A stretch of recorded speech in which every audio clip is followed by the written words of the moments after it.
Well, hello everyone, and welcome to an episode of PLM Talks. It's been a while. I'm not dead. Here's my face.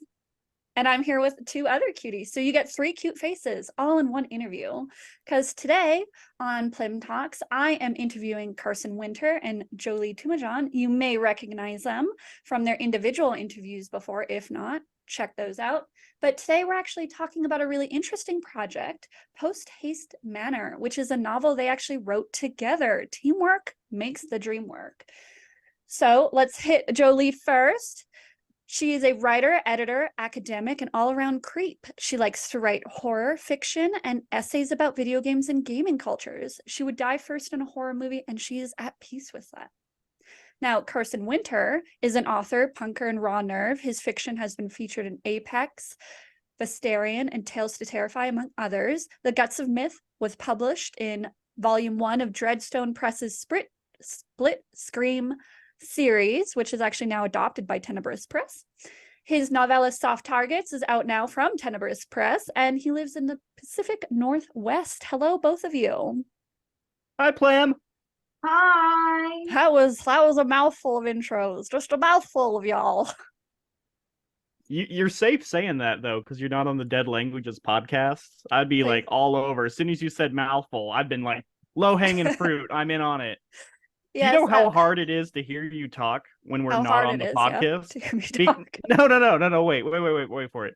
Without like interrupting you and doing like the podcast co-host thing where I'm like, yeah, no, absolutely. That's great. Like just trying to fill the dead space to make sure everyone knows I'm there between every single fucking word. They just can feel my presence. It's weird not being the host right now. If it's not I'm in your obvious, hands. if it's not obvious, my tender hands. If you don't know, Carson and I actually have a podcast now, the Dead Languages podcast, where we talk about all things writing craft in the horror genre. So you can check that out if you want to hear more of us, but see less of us, which honestly might be better. Although, did my hair. Did you struggle with saying that we do a podcast about writing? Because I could almost hear it on the tip of your tongue where you're like, and our podcast is about like dicks and balls and asses and stuff, because that's all we really talk about. Yeah. But yeah, you gotta subscribe if you want to learn more. Yeah, come on. That's the money. Get in there, guys. Languages podcast. Funny story, it's also what the book's about. Yeah, yes. Dicks. The tagline, "This house fucks," Posthaste Manor. It comes out October 18th, 2023. I'm not monetized, so this doesn't matter. I'm not big enough for that. But you can get your pre-orders now. Check the description in the video description. The description of the description. But we are also, so I don't forget, we are actually hosting a launch party on October 21st. So that link is also in the video description, so you can reserve your spot. You'll have a chance to win swag, books, and hear these two lovely authors read from the book itself, which I have read. You can check out my review on my website, plmcmillan.com right now. So it's already out, spoiler free, and definitely check it out. I really enjoyed it. As it is not out yet, so you should get your pre-orders in. We will be trying to keep this as spoiler free as possible. But yeah, let's start out with the general questions though. Why don't you tell us your meet cute? How did you two meet? Jolie, do you want to start? Yeah. Oh, that 1,000-yard stare she was. I know Carson has that effect on people. How did you meet? And I'm just flying backwards. So like, hold on. I'm having like PTSD. Wait. All right. Carson has that effect on all of us. I guess Carson and I share a writing group. And a million billion years ago, he put out a book called Reunion Special. And I bought it just to support like another member of the group because I'm way cooler than he is. And I thought it was a really good book. And we started chatting, like we get along, like the punk and the goth, I feel, are like natural allies, like two houses, both alike in dignity, like we just vibe together. And so, yeah, we share a writing group. Carson, would you agree? What was your first impression of Jolie?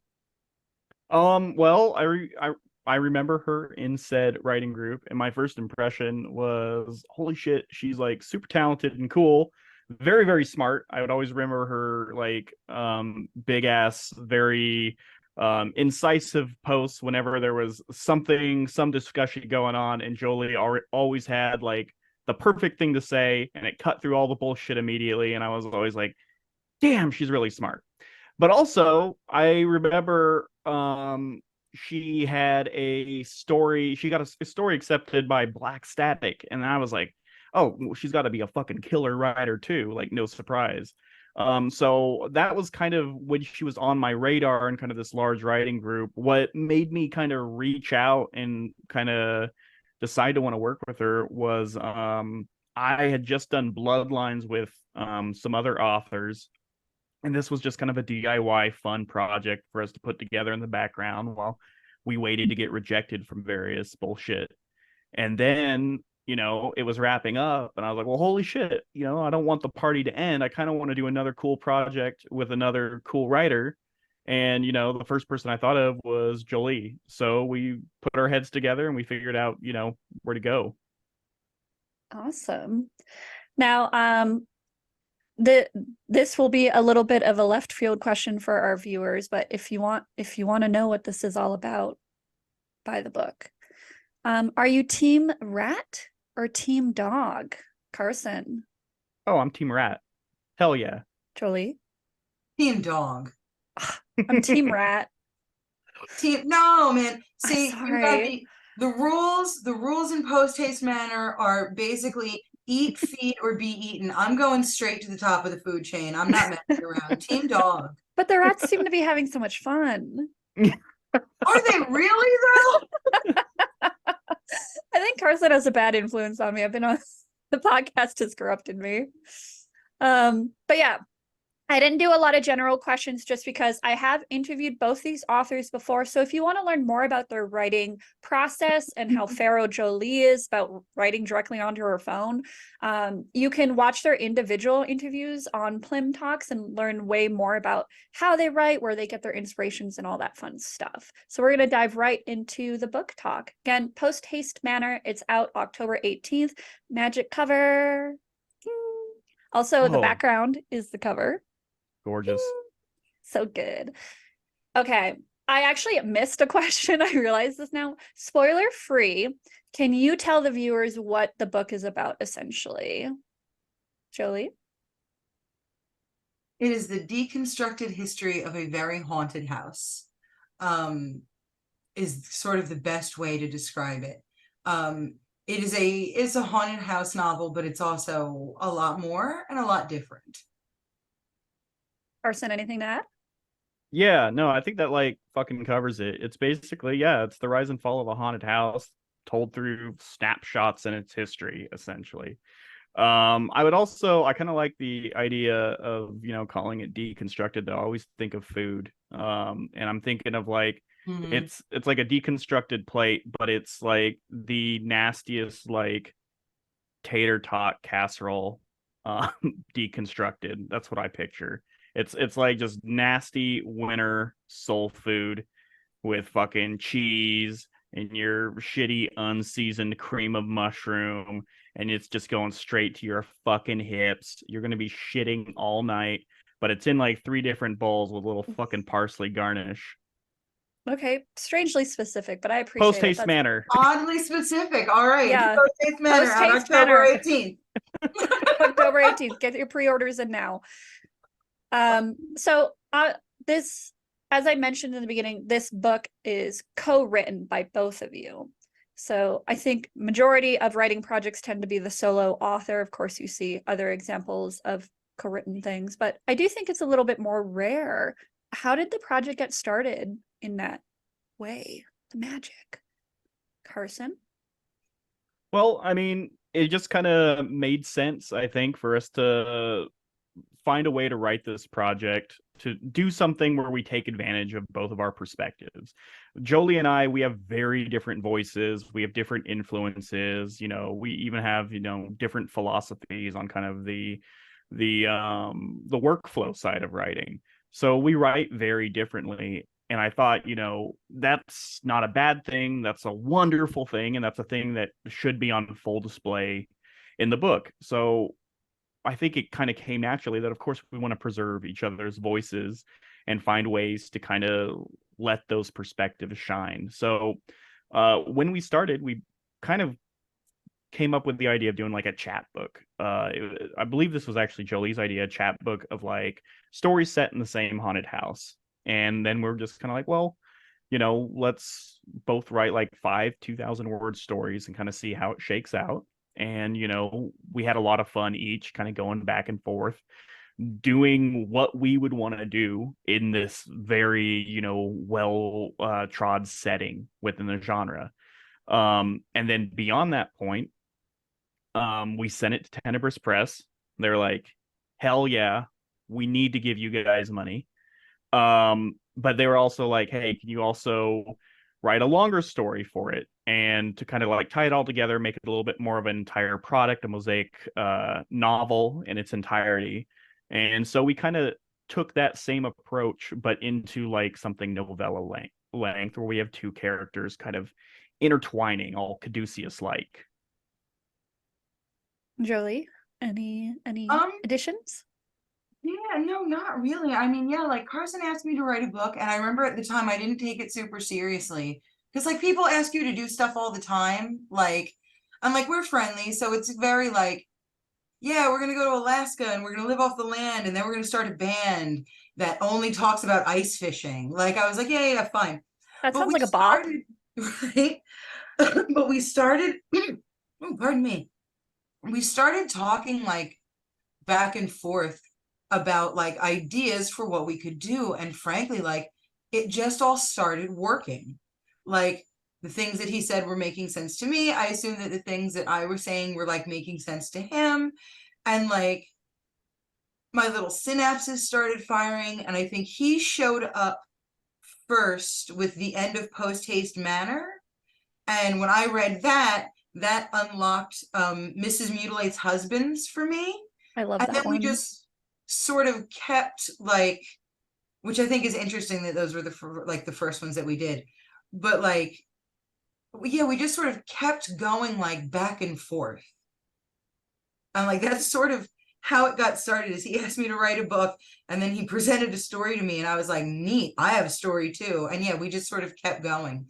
It was originally going to be something a little smaller, but when you're good, you're good. Yeah, that's true. Personally, I felt like it was the perfect length. I just kept wanting more. And sometimes the perfect length is just an average length, right? Yeah. Thank you, Okay. Carson. Thank you for being an advocate.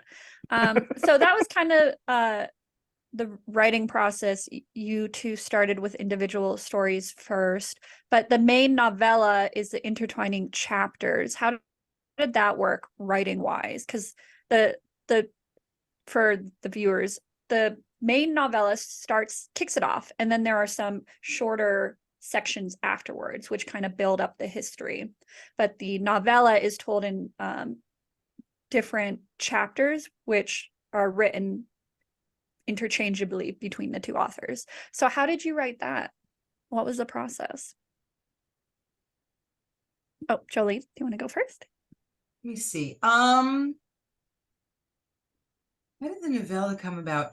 The novella came about, we sort of brainstormed it for a little bit because when we had finished the stories, especially me, I was like, okay, this project's done. And I like sort of stopped thinking about it. And when they wanted to do the novella, I was like, yeah, that sounds fun. Let's do it. We wanted to do something that took advantage of both of us working at the same time. And so we thought that like that kind of folded timeline would be interesting to do. And we went through a bunch of options. We were going to do two people telling a story who were there at the same time, but are telling like two different parts of it. We were going to do like a group of people there, and like every chapter was from a different person. That was going to be an option. There was, oh God, what was the other option? Shit. I think, yeah, there was some other option of like a whole family or something, or like something told in letters.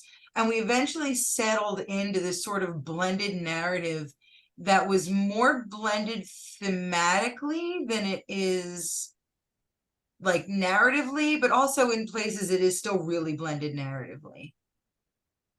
Carson? Yeah, I mean, I think the novella was a lot more challenging than the short stories because I feel like with the short stories we could kind of just invent our own sandbox and fuck around and then go back and find key places where we can make everything fit. With the novella, which I think we called This House is a Furious Body, it's it was a lot harder because we absolutely had to be on the same page with the same goal with similar arcs or arcs that at least complemented each other between each character. So yeah, we went through a couple options. I remember we did some light outlining of both of our characters, kind of what we wanted to do, and then we kind of looked for opportunities within that outline to do interesting kind of crossover events or one thing that could affect another in some way. But still, it was a pretty loose process, and I don't think we really did.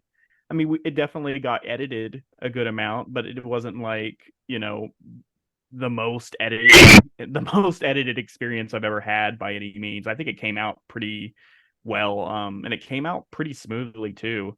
But again, yeah, I was just trying to figure out that way we could use both of our perspectives and write something kind of fun and exciting and weird. And you did mention the editing, Carson. So can you elaborate a bit more on that? Because obviously with two authors, how did you approach the editing after you had finished writing?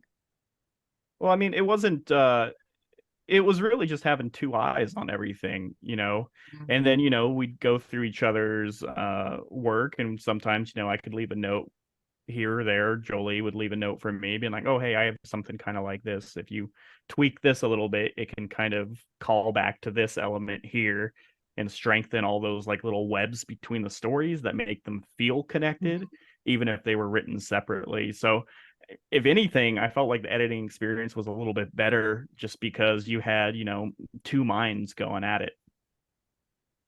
And Jolie, how was it pitching the book? Tell us a little bit about that process. Because Super easy. For the viewers, this is your debut, right? Yeah, this is technically my debut, yes. You're debuting into the world. The world I'm is not ready debuting for into you. the world.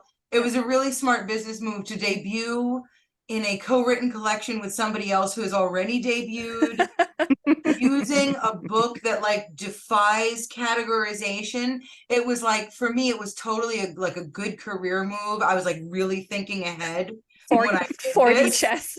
Yeah, I was just you guys will understand it later. Yeah. That's let me see. Pitching it. I mean, honestly, a lot of our answers are like, yeah, we decided to do something and we discovered that it worked and we had to like fiddle with it a little bit. And like the process with him was really easy. This was originally intended for like self-publication, and I just wanted to have something to sell because I was publishing like my shorts in magazines and whatnot. I didn't really like think too much about it. We were gonna like put like a couple $100 each into like covers and advertising or whatever and just sell our little baby out in the world. But we finished the first draft and I remember we both read it and we sort of like both sent each other like a DM that was like, we wrote the shit out of this. Like when you like sit down and you like look at the whole thing, like we really have something here. And so we talked about it and decided to pitch, but decided I think we weren't going to do like pitch hell. We weren't going to sit and pitch this thing for 6 months to this place and this place and this place. We made a list of like 3 places and we were like, yeah, if these 3 places say no, we're out. Like it just goes self-published, done. And the first place we sent it to took it. And they like took it immediately, which was pretty great. And then they asked us to write more of it. And so like, yeah, the original reception from Tenebris was so warm and so excited. Like it was kind of like a dream come true. It was really awesome. It's crazy to think they didn't even have half the book then. Like they asked for They double really the book. did. And we're like sight unseen, whatever you two hand us, we know is going to be great. Like, okay, no pressure. But like also, like an editor having that kind of faith in you is kind of rare. And it was really like freeing in a way too, especially because the way we wrote it wasn't really with having an editor in mind. No, not really. I mean, we just did it. It was fun. Like Yeah. this project was playing. That's what it felt like to me, you know. Mhm. I was just having fun with another writer, and you know, we were like, well, you know, maybe Tenebris will want it, and if they do, that rocks for us, because then we don't have to pay for a cover. They have to do all the work. Fuck yeah. And that was basically it. Always a blessing. Yeah, exactly, right? So, were there any difficulties in collaborating or co-writing Posthaste Manor? Do you think? It all sounds pretty sunshine to me. No, I mean, no. I mean, like, Yeah. I, No, it's chill. yeah, I hate to, like, this was pretty fucking easy, actually. Like, we get along really well. We understand each other's style very well. Like, there was no point. I think there was a single thing that we couldn't decide on. And so we gave it to Tenebris and let them decide. And it was that we couldn't decide whether the novella should come first or the stories should come first. We were split.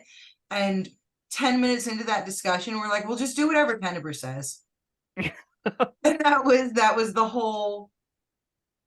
I know we're not going to sell books like this. I told you, we need to have a whole like Yoko Ono, like Beatles breakup thing going on. Like this, like, oh wow, we're like really good friends. We like fart fucking sunshine together and a book fell out. It's beautiful. We got to start fighting. I'm telling you.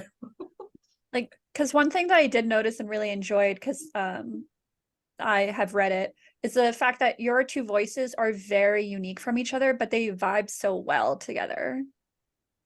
So it was really enjoyable because I could tell which chapters and stories were written by Carson and which ones were written by Jolie, but it wasn't like in a way that was bad, because it was like, it wasn't jarring. It like worked so well together, like very complimentary.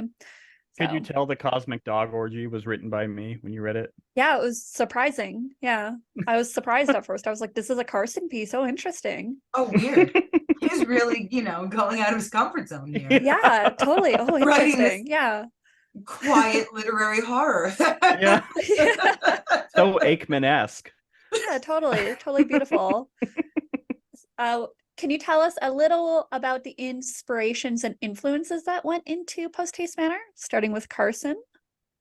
Oh fuck, man. Like it's everything. I think that's kind of for me, that was the point of delving into the haunted house, is you're dealing with the gestalt of the haunted house in all of genre fiction. You know, it's this thing that has transcended any just one book or one movie or anything. It's a fucking Halloween decoration. It means so many things, so many people, but also can mean nothing. It can just be set piece, you know. So for me, it was really about just kind of getting my hands dirty with the concept and playing with it and see, like, you know, what does the haunted house mean to me? And to me, you know, it meant a lot of things about like home ownership. It, you know, it made me think about the house as a sort of social credit, kind of something to hold over other people's heads, and kind of how that makes me feel and how relationships can develop in the shadow of that. Jolie? So I had like some real and some literary influences. So for me, I actually based the house on the Baywood Mansion in Pittsburgh, because I lived there for like 7 years. And now that's not the haunted one. There's this other one called, like, I think Congelier House, which is like some house that like I wouldn't set foot in like a day in my life. But the Baywood Mansion is just this opulent setting. And like I happen to find settings of like incredible wealth very, very eerie, because like nobody makes that kind of money being like a good person. And so whenever I see that kind of like opulent wealth, especially if you make it from like business or some other like shady dealings, the first thing I think is like, who did you hurt to get that? You know what I mean? And Baywood at some point was also entirely demodernized, I think, except for like the plumbing and the wiring. So it wasn't like the, lead poisoning burn you to death in your bed house, at least. Oh, nice. But That's it was good. totally demodernized back to like this 1930s original condition. And then they're selling it for like $3 million, right? But like, that made me think of like, in what context is there a house that's 100 years old with no real modern updates, and it's worth $80 bajillion? And what's the difference between a house that's 100 years old with no modern updates that is like a dump or an eyesore? And it's one of the reasons, like I mentioned really early in the book, that most of the reason the house is so valuable is just because rich people made it. Like there's no like 100-year-old shack in like rural Pennsylvania where people are like, this is historic and it should be preserved. Like, no, that's garbage. But because a rich guy made this, like this is of import. And I, like Carson, really took a lot of influence from like class and class considerations when I was writing it in reality. And then also for literary inspirations, like the big one, Shirley Jackson, because Shirley Jackson influences everything. I felt that, yeah, for like, sure. Duh. Like that is, she's a huge influence of mine. I feel like she and I have like sort of similar like preoccupations, which is just sort of like present the behavior as it is, but make the horrible conclusion undeniable. And so like that really inspired me. And then for other parts of this though, I took influence from this book by Joyce Carol Oates called Belle Fleur from like 1980. And it's like if Joyce Carol Oates tried to write a V.C. Andrews novel, and it's like 600 pages. It's absolutely bananas. It's even got one of those peekaboo covers from the 80s. I've got like That's a copy from like amazing. 1982. And it's even got one of those peekaboo covers. And that house isn't haunted per se, but there's this huge cast of characters. Each one is weirder than the last. Each one is their own brick or their own little thread in like this huge tapestry. And like,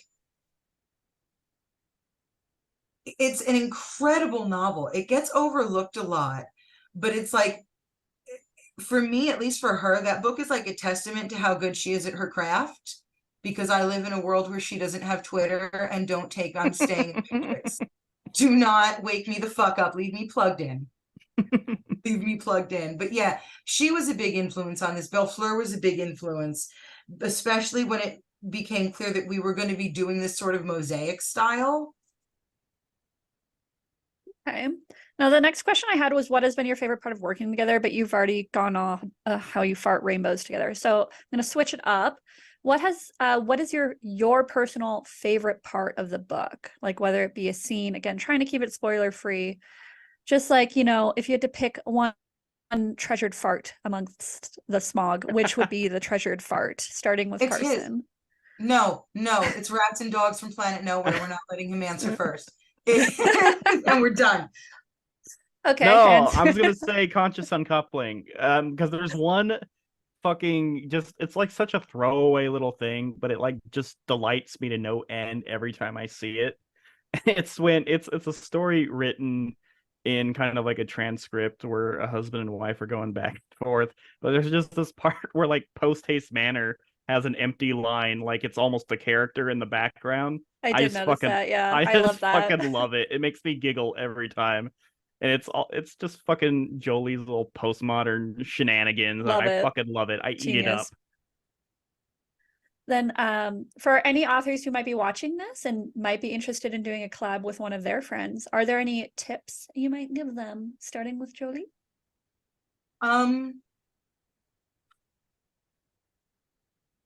Giving appropriate, polite, but still useful critique that people are excited to engage with is as critical of a skill as being able to take critique gracefully.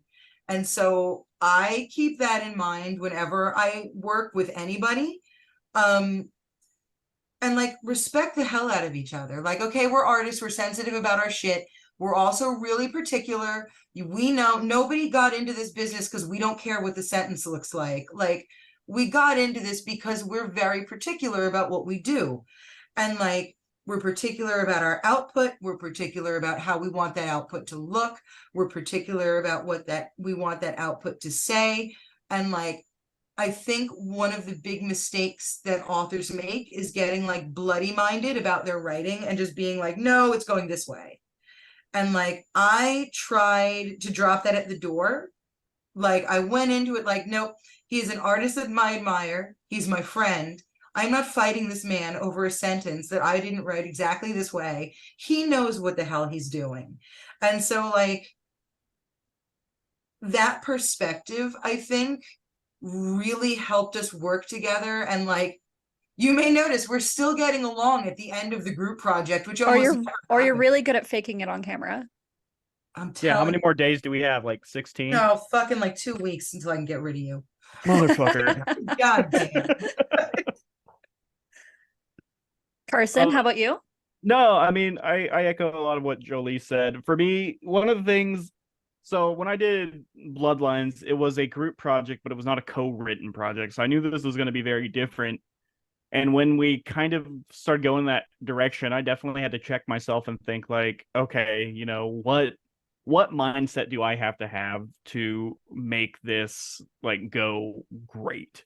Because I don't want to do something that's not going to be fun, that's going to stress me out. This is a fun side project, so I want to make it fun. For me, that was letting go of the idea of rigidity. It was the idea of being like, you know what, just be able to say yes, go with the flow, and find out ways that you can work together to find some kind of common vision and stuff.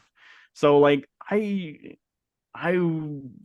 I even have picked a haunted house necessarily to do on my own? Maybe not. But like I kind of went in with that attitude, like, well, fuck it, let's try it. Let's, we're having fun. Let's just play. Let's do this. And I think it really letting go of that like artist's like death grip on the art and embracing the co-written form and everything that should come with it. This it should be collaborative.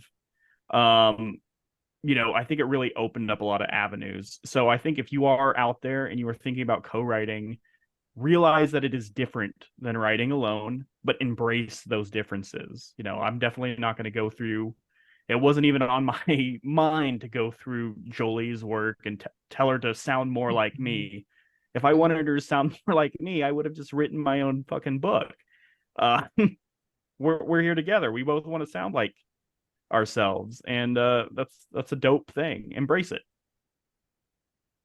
Also, watch Bat Pussy together. The book wouldn't work if you can watch Bat Pussy. Bat Pussy. Okay, yes. Everyone watch Bat Pussy. Can you put a link in the bio? I will. Bat Pussy. Let me. Very important. I will forget, so I will make a note. 1 second. Bat Pussy link. Can you do like a whole? Can you do like a whole Dead Languages about Bat Pussy? We could probably get her into this, Carson. This is important. Oh God, I guess I'm going into this cult. Let's go. Come on. Okay. A last question on the book. What are you hoping readers will take away from Posthaste Manor? And Jolie, do you want to start? I can start. So for this, I wanted it to be like a spooky good time while still maintaining some of that very like humanist and sort of like empathetic vibe that a lot of my work has, that leans more towards like character study than like whatever. And so I wanted to keep that together, but I wanted to like also for this to be just bloody horrible fun. Yeah, like sometimes you just want to feed like 13 men into a haunted house in the most hilarious way, that in the most fun, like what is the most fun that I can have with this. And like that is what I want people to enjoy reading it as much as I enjoyed writing it. Carson? Yeah, that's fucking it. Like we had a good time writing it. You should have a good time fucking reading it. This is for all of our literary aspirations, all of our, hard work to make less than $1,000 on a yearly basis from our art. This is This is fun. This is us playing with tropes. Yes, we're also coming at it with, a sense of class consciousness, our own personalities and style. But this is fun. This is a deconstruction of a trope we all know and love. We've all engaged with in some way as horror readers, viewers, fans. So yeah, come into it and take a new angle on the haunted house with us. That's all we're asking. And again, Posthaste Manor, ba-ding. It's out October 18th. The link to the pre-order is in the video description, so make sure Wait, you I want grab one a too. copy. I Okay. want one too, right there. Okay. Is that good? I'll do always the move link it. in the description. Okay, thank In the you. description. Thank you. Make sure to like and subscribe and all that fun I'm stuff. smelling Are you smelling it. it right now? Okay. The glue. And When do also, we if get them? the books or the week. glue, Yeah, we're getting copies. Well, Matt's getting copies like this week. We might sell some early at the Lovecraft Fest. fingers crossed. If you do end up buying it and reading it, make sure to leave these lovely authors a review and let them know, are you team rat or team dog? Fuck yeah. Okay, what projects are y'all working on now that you can share? Carson? So Posthaste Manor 2. That's we've already gotten no. I've decided to totally sideline Surprise, Jolie's Jolie. lucrative literary career ahead of her just by keeping her in the constant rotation of new Posthaste Manors every year. Ha! Got her. No. Got 'em. I've got a debut novel coming out in April, I believe, from Apocalypse Party Press called The Psychographist. It's Nice. a fun little story about, cryptocurrency, marketing, and one family who really, really, really is tired of being lower middle class and decides to live with a machine that removes social constructs from their lives. And of course, as you would imagine, everything goes very, very well. Yeah, absolutely. Happy ending. Yeah, and otherwise, I've got the Dead Languages podcast with my lovely co-host, PL McMillan. And yeah, probably some other shit coming out. I don't know. Posthaste Manor, October 18th. Jolie? So currently I defend my dissertation, I think like 5 weeks after the release party. And so like the project I'm currently working on is shitting a brick. And then after that, I'm gonna start probably putting together a collection or two, themed collection. I really like working short form. I think I would like to do a collection before I move into long form and write a novel for 200 years on my phone. I It's also horrifying that you do it at all. God. I also I may have released an anthology benefiting the Chicago Abortion Fund a while ago. Aseptic and Faintly Sadistic is still on sale. We are still committed to sending fat checks. We are still committed to needing your help. So if you like my stories, you're going to love my anthology. Please check that out. And if you didn't catch it, I actually hosted the launch party, and you can find the video of that on PLM Talks and see a few of the authors actually reading snippets from their amazing stories. So if that doesn't convince you to buy it, I don't know what will. And the party was a hoot. Yeah. This one's going to be even better. Yep. So again, the launch party for Posthaste Manor is October 21st. It's virtual, completely free. You just have to register so you get the Zoom link and stuff. You'll have a chance to win t-shirts, other swag, copies of the book with signed book plates. Thank you, Tenebrous Press. And you'll get to hear both of these lovely authors reading from the book itself. Now, if you have fallen in love with them, you can follow them on Twitter or whatever they're calling it now, at Jolie Toomajan. Toomajan, or at Carson Winter 3. They also have websites. Jolie Toomajan, I'm every time .wordpress.com and carsonwinter.com. And now for the last question. You both have been on here before, so you're not getting an easy one. Oh fuck. So it's going to be a tag team answer.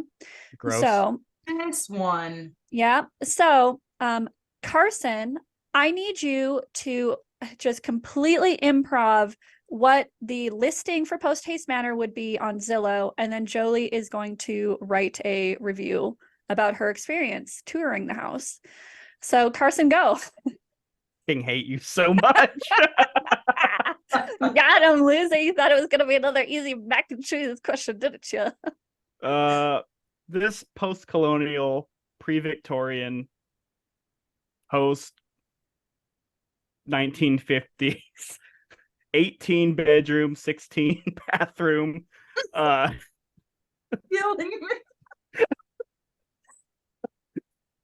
unfinished basement, half-door garage home has been on the market 26 times in the last 17 years. If you're looking for a beautiful kind of sort of starter home, call your realtor right now by barking twice, squeaking 3 times, and cursing the God that made you. Perfect. Now, as a prospective buyer, Jolie, how did it go? Well, the realtor seems to only speak in Latin, and so you should really bring a translator if you're gonna go. Because that really made the tour difficult. And then, like, I don't know, like the hallways kept leaving or something. Like it was a little weird. And I think they need a new roof, and like that's gonna be really expensive. And so, probably not. Probably not. The screaming is fine. Okay. The new roof is really expensive, so if they fixed the roof, I would take it and be fine with the screaming. Oh yeah, what was your favorite room? Oh, the library. The library, lovely. Lovely. All right. That'll make sense later. That'll make sense in what is it? If you want to know what they're talking 16 about, buy the days. book. Buy the book. Pre-order it now. Link is in the description below. Well, thank you both of you for coming on PLM Talks and chatting with us about all things Posthaste Manor. And super excited to be hosting the launch party. So everyone get your tickets for that. Make sure to follow these amazing authors and grab the book, of course. Thank you so much. Yay! Bing. Thank you, Plem. Thank you.